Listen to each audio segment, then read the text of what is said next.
Royal Challenger Bengaluru এই টিমটা কি যেতে পারবে ফাইনালে?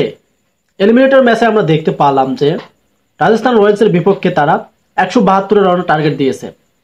তবে কিন্তু এখন পর্যন্ত খেলা শেষ অবধি হয়নি, খেলা কিন্তু চলতেইছে। বাট যখন রানের টার্গেটটা আমরা দেখলাম 172, সেটা কিন্তু আমরা বলতে পারি খেলাটা একটি হাড্ডাহাড্ডি হবে। কেননা যেখানে প্রথমত ব্যাটিংয়ে নেমে রয়্যাল চ্যালেঞ্জার বেঙ্গালুরু তারা এই যে 172 রান করতে সক্ষম হয়েছে, তাদের ব্যাটিং লাইন থেকে কিন্তু প্রত্যেকটা ব্যাটসম্যান 10 রানের উপর করে ফেলছে।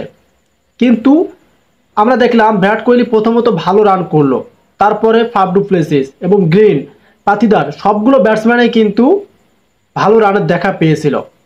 এক কথায় তাদের যে ব্যাটিং লাইনটা আসলো তারা দুর্দান্ত পারফরমেন্স করেছে। এ কারণে কিন্তু 172 রানের লক্ষ্য দিয়েছে রাজস্থান রয়্যালসকে। এদিকে যদি আমরা রাজস্থান রয়্যালসের কথা বলি, তারাও কিন্তু খারাপ দল না, তারা কিন্তু পয়েন্ট টেবিলের শীর্ষ ছিল। শীর্ষ থাকা অবস্থায় তারা কিন্তু আজকে এই অবস্থানে এসেছে। তাদের ব্যাটসম্যানগুলো কিন্তু দুর্দান্ত ব্যাটিং করে থাকে।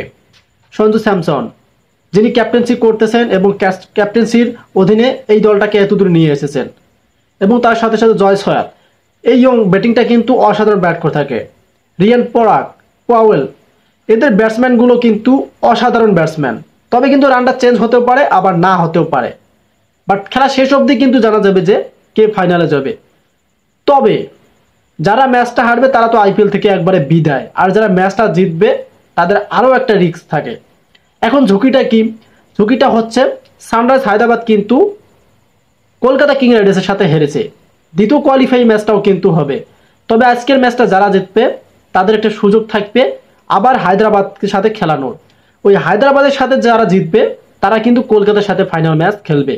বাট যারা আজকে এই ম্যাচটাতে হারবে, রানিং যে খেলাটা চলতেছে এই ম্যাচটাতে যারা হারবে তারা কিন্তু আর কোনো সুযোগ পাবে না, তারা এবারে আইপিএল আসর থেকে বিদায় নেবে।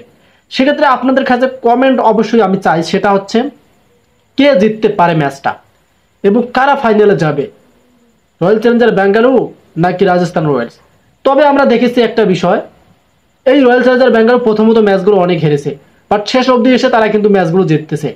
এই ম্যাচটাও কি জিতবে এবং কি হায়দ্রাবাদকে হারিয়ে ফাইনালে উঠবে, এটাও কিন্তু একটা দেখার অপেক্ষা। সো যারা রয়্যাল চ্যালেঞ্জার বেঙ্গালুরু সাপোর্ট তারা অবশ্যই আপনাদের মূল্যবান কমেন্টটা জানিয়ে দেবেন যে আপনাদের টিমটা কি ম্যাচটা জিততে পারবে নাকি রাজস্থান রয়্যালস এবারও রেকর্ড করে ফেলবে। সো বিষয়টা এটাই, দুইটা টিমেই যেহেতু ভালো ব্যাটিং আছে, ভালো বোলিং আছে, সেক্ষেত্রে খেলা শেষ হলেই বোঝা যাবে কোন টিমটা কোন কন্ডিশনে যাবে। তবে আমরা বলতে পারি যেহেতু 172 রানের টার্গেট, সেক্ষেত্রে পরের ব্যাটসম্যানের একটু চাপমুখী হবে। খেলাটা হচ্ছে 120 বলের, কারণ আমরা ফাইনাল বলতে কলকাতার সাথে যে হায়দ্রাবাদের খেলাটা দেখলাম সেখানে হায়দ্রাবাদ কিন্তু প্রথমত রান করতে পারেনি, 160 রান করতে সক্ষম হয়েছে। সেক্ষেত্রে আজকে আমরা দেখলাম 12 রানের একটু ডিফারেন্স দেখা গেল।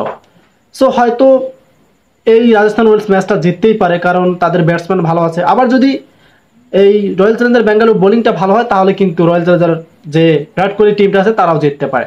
সো আমরা শেষ পর্যন্ত দেখবো, আর আপনাদের অবশ্যই কমেন্ট করে জানাবেন আপনাদের মূল্যবান কমেন্টগুলো, কারা জিততে পারে আর কারা হায়দ্রাবাদের সাথে দ্বিতীয় কোয়ালিফাই খেলবে। সো ভিডিওটি শেষ পর্যন্ত আপনার কেমন লাগলো, যদি ভালো লাগে অবশ্যই একটা ভিডিওতে লাইক করবেন, দেন চ্যানেলটিকে সাবস্ক্রাইব করে রাখবেন, কারণ ক্রিকেট ভিডিওগুলো এই চ্যানেলে পাবলিশ করা হয়। আর যারা ফেসবুক পেজ থেকে এতক্ষণ দেখছেন পেজটি ফলো করে ভিডিও শেয়ার করে দেবেন। ধন্যবাদ।